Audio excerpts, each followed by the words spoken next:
ഇന്നൊരു day in my ലൈഫാണ് കേട്ടോ. ഒരു ഫുൾ ഡേ ഒന്നുമല്ല, ഒരു half day in my life. രാവിലെ തന്നെ എൻ്റെ വീഡിയോസിന് വോയിസ് ഓവർ കൊടുക്കാനുള്ള കാര്യങ്ങളാണ് കേട്ടോ ഞാൻ ഈ നോട്ട് ചെയ്യുന്നത്. പിന്നെ കുറച്ച് ചെറിയ മത്തി കിട്ടിയിട്ടുണ്ടായിരുന്നു, അത് ക്ലീനാക്കി വെക്കാമെന്ന് വിചാരിച്ചു.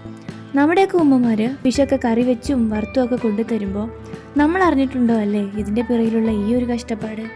നമ്മുടെ പേരൻസ് നമുക്ക് വേണ്ടി ചെയ്തു തരുന്ന ചെറുതും വലുതുമായ എത്രയോ കാര്യങ്ങളുണ്ടല്ലേ, അതിനവർ എത്രത്തോളം എഫേർട്ട് എടുക്കുന്നുണ്ടല്ലേ.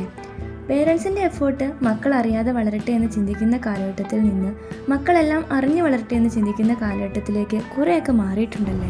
പറഞ്ഞ് നമ്മുടെ ടോപ്പിക്ക് മാറിപ്പോകുന്നുണ്ടോ. ഫിഷ് നന്നാക്കലൊക്കെ കഴിഞ്ഞ് ഒരു ചായയൊക്കെ കുടിച്ച് ഞാൻ കുക്ക് ചെയ്യാൻ കയറി. ഇന്നലെ രാത്രി ഉണ്ടാക്കിയ എഗ്ഗ് കറി ബാക്കി ഉണ്ടായിരുന്നു കേട്ടോ, അതുകൊണ്ട് കുറച്ച് നിർദോഷയും ഉണ്ടാക്കി ബ്രേക്ക്ഫാസ്റ്റ് കഴിച്ചു. പിന്നെ കുറച്ച് പയറൊക്കെ അരിഞ്ഞെടുക്കാനുണ്ടായിരുന്നു. നാട്ടിൽ വന്നപ്പോൾ മുതൽ വെജിറ്റബിൾസ് കഴിക്കലൊക്കെ കുറച്ച് കുറഞ്ഞിട്ടുണ്ടോ എന്നൊരു സംശയം. ഇന്ന് മുതൽ എന്തായാലും ഫുഡിൻ്റെ കൂടെ എന്തെങ്കിലും ഒരു വെജിറ്റബിൾ ഇൻക്ലൂഡ് ചെയ്യണമെന്ന് ഞാനൊരു ഡിസിഷൻ എടുത്തിട്ടുണ്ട് കേട്ടോ. അപ്പോൾ ഞാൻ പയർ അരിഞ്ഞുകൊണ്ടിരിക്കുമ്പം എൻ്റെ മോൻ എന്നോട് എന്തൊക്കെയൊക്കെ ചോദിക്കുന്നുണ്ട്. അപ്പോൾ അവനോട് വർത്തമാനം പറഞ്ഞുകൊണ്ട് പയറെല്ലാം അരിഞ്ഞ് തീർത്തു കേട്ടോ. പിന്നെ ഒരു കുളിയൊക്കെ കഴിഞ്ഞ് കണ്ണാടിന് മുമ്പിൽ ചെറിയൊരു ഷോ ഓഫും കഴിഞ്ഞ് വീണ്ടും കിച്ചണിലോട്ട് വന്നു. മീൻകറി ഞാനിപ്പോൾ ഇങ്ങനെയാണ് ഉണ്ടാക്കുക. എല്ലാം കൂടി ഒന്നിച്ച് മിക്സിയിൽ അരച്ചിട്ട് ആ അരപ്പ് നന്നായിട്ട് ചൂടാക്കി എടുക്കും. എല്ലാ ഇൻഗ്രീഡിയൻസും വഴറ്റി ഉണ്ടാക്കുന്നതിനേക്കാൾ കൂടുതൽ എനിക്ക് ഇഷ്ടപ്പെട്ടത് ഈ ഒരു റെസിപ്പി ട്രൈ ചെയ്തപ്പോഴാണ് കേട്ടോ. പിന്നെ പയറ് തോരനുണ്ടാക്കി. പയറ് തോരനും മീൻകറിയും അച്ചാറും ആയിരുന്നു ഇന്നത്തെ കറി. പിന്നെ ഫുഡൊക്കെ കഴിച്ച് ഞാനിനി പോകുന്നത് ഈ വീട്ടിലെ തന്നെ എൻ്റെ ഫേവറേറ്റ് സ്പോട്ടിലോട്ടാണ്. ഡോറ് തുറന്നപ്പോൾ മുറ്റമൊക്കെ മഴ നനഞ്ഞ് കിടക്കുന്നുണ്ടായിരുന്നു. ഡോറ് തുറന്നപ്പോൾ തന്നെ മഴ നനയണം മമ്മീന്നും പറഞ്ഞ് വെല്ലൂട്ടൻ മുറ്റത്തേക്ക് ഇറങ്ങി ഓടി. അപ്പോൾ ഇതാണ് ഞാൻ പറഞ്ഞ ഈ വീട്ടിൽ തന്നെ എൻ്റെ ഫേവറേറ്റ് പ്ലേസ്. ആഫ്റ്റർനൂൺ ആകുമ്പോൾ കുറച്ച് അധികം സമയം തന്നെ ഞാൻ ഇവിടെ സ്പെൻഡ് ചെയ്യാറുണ്ട്.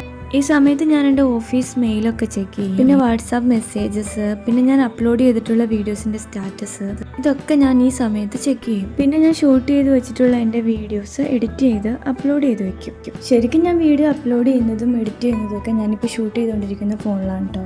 ഇതിപ്പോൾ വീഡിയോയ്ക്ക് വേണ്ടിയുള്ള ഒരു ആക്ടിങ് മാത്രമാണ് കേട്ടോ.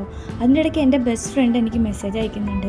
അപ്പോൾ അവളോടും ചാറ്റ് ചെയ്ത് വീഡിയോ ഒക്കെ എഡിറ്റ് ചെയ്തിരുന്നപ്പോഴേക്ക് എൻ്റെ ഒരു ഫ്ലിപ്കാർട്ടിൻ്റെ ഓർഡർ വന്നു കേട്ടോ. വിളിച്ചിട്ട് വരാത്ത എന്താണെന്ന് ചോദിച്ചപ്പം അഡ്രസ്സ് അറിയാം അതുകൊണ്ടാണെന്ന് പറഞ്ഞു. നാട്ടിൽ വന്ന് ഒരു മാസം ആയപ്പോഴേക്കും ഫ്ലിപ്കാർട്ടുകാർക്കൊക്കെ റിയലൈസ് ചെയ്യാൻ പറ്റുന്ന ഒരു അഡ്രസ്സായി മാറിയിട്ടുണ്ട് എൻ്റെ. തിരിച്ച് അബുദാബിക്ക് പോകുമ്പോൾ കൊണ്ടുപോകാൻ വേണ്ടിയിട്ട് ഞാൻ കുറച്ച് ഐറ്റംസ് ഒക്കെ ഓർഡർ ചെയ്തിട്ടുണ്ടായിരുന്നു.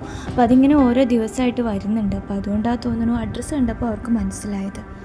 പിന്നെ കുറച്ച് എഡിറ്റിങ്ങും കൂടിയും ബാക്കിയുണ്ടായിരുന്നു. അപ്പോൾ ഞാൻ സെയിം പ്ലേസിൽ തന്നെ പോയിരുന്ന് എഡിറ്റ് ചെയ്ത് വീഡിയോ അപ്ലോഡ് ചെയ്ത് വെച്ചു.